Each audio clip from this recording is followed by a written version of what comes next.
Hannah Wright by Charles Bukowski, 28. Junior High went by quickly enough about the eighth grade, going into the ninth. I, I broke out with acne. Many of the guys had it, but not like mine. Mine was really terrible. I was the worst case in town. I had pimples and boils all over my face, back, neck, and some on my chest. It happened just as I was beginning to be excited as a tall uh, guy and a leader. I was still tall, too tough, but I wasn't the same. I had to withdraw. I watched the people from our AFAR. It was like a stage play, only they were on stage and I was an audience of one. I always had trouble with the girls, but with acne, it was impossible. The girls were further away than ever. Some of them were truly beautiful, their dresses and their hair, their eyes, the way they stood around just to walk down the street during afternoon with one. You know, talking about everything and anything. I think that would have made me feel very good. Also, also there was still something about me that continually got me into trouble. Most teachers didn't trust or like me, especially the lady teachers. I never said anything out of the way, but they claimed it was my attitude. It was something about the way I sat slouched in my seat and my voice tone. I was usually accused of sneering, although I wasn't conscious of it. I was often made to stand outside in the hall during class, or I was sent to the principal's office. The principal always did the same thing.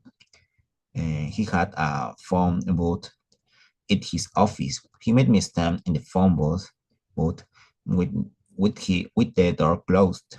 I spent many hours in that phone booth.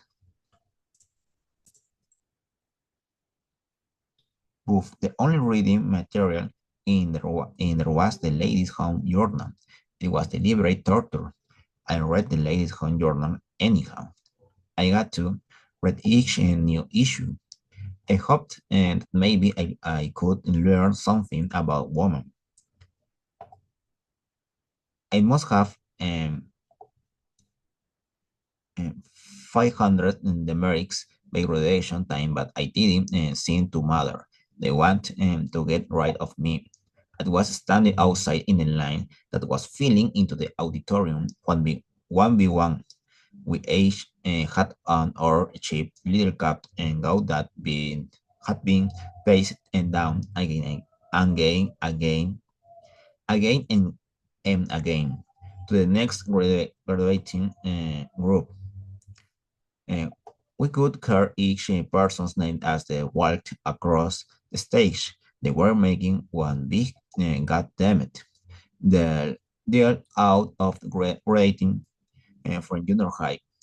The band played or the school song. Oh my, oh Mr. Justin, oh Mr. Justin. We will be true. Our hairs are singing, willing, our skis are blue. We stood in line, each of us waiting to march across the stage. In the audience were parents and friends. I'm about to book, say one of the guys. We only go from crap to more crap, say another. The girls seemed to be more serious about it. That's why I didn't really trust them. They seemed to be part of the wrong things. The school seemed to have to say something. This stuff brings me down, said one of the guys. I wish I had a smoke. Here you are. Another of the guys handed in him a cigarette.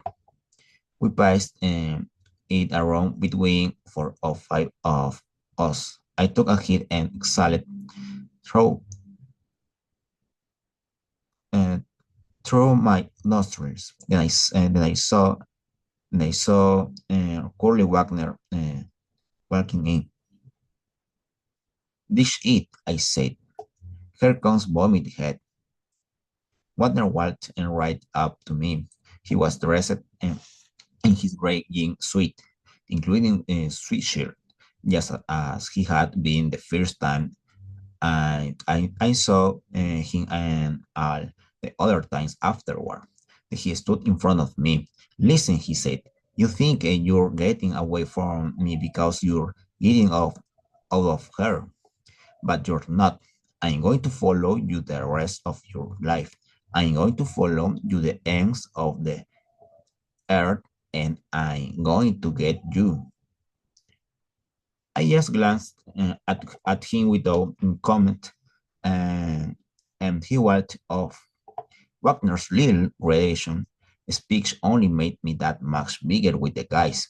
They they thought I must have done some big good and big goddamn think to to write him, but it wasn't true. Wagner was just simple crazy. We got nearer and nearer to the doorway of the auditorium. Not only could we hear each name being announced, and and the applause, and the applause, but we could see the audience. It was my turn. Courage asked. The principal said over the microphone. And I walked forward. There was no applause. Then one keenly soul in the audience gave 2 or 3 claps. There were rows of 6 set up on the stage for the graduating class. We sat there and waited. The principal gave his speech about opportunity and the Sussex in America. Then it was all over. The band struck up the Mr. Justin school song. The students and their parents and friends rose and mingled together. I walked around looking. My parents weren't there. I made sure. I walked around and gave it a good look see. It was just a well um, a tough guy didn't need that. I took off my ancient cap and gown and handed into the guy at the end of the aisle. The geniator he folded the pieces up for the next time. I walked outside, the first one out. But where could I go? I had 11 cents in my pocket. I walked back to the where I lived. Chapter 29. That summer, July 1934. They gunned down John Dellinger outside the movie house in Chicago. He never had a chance.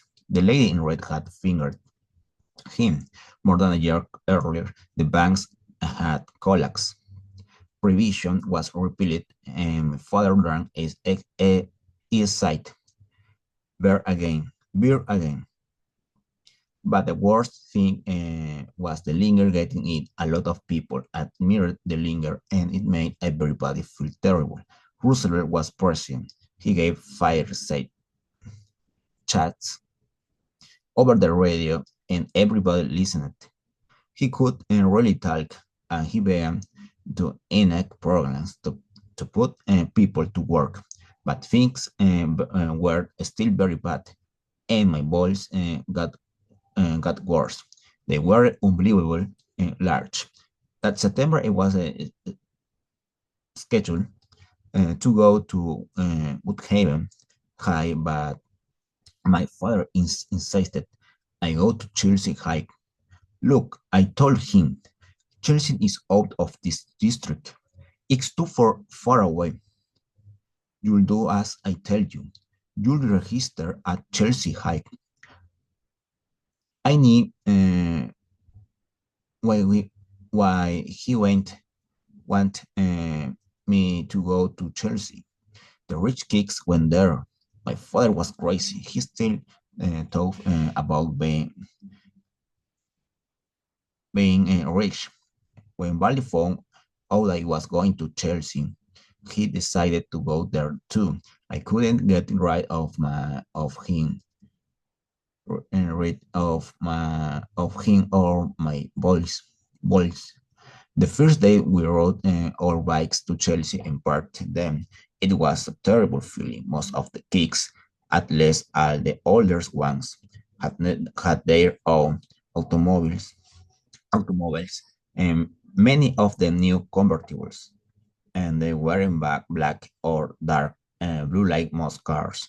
They were bright yellow, green, orange, and red.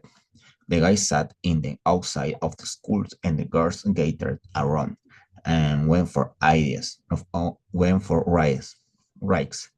And everybody was nicely dressed. The guys and the girls, they had pullover,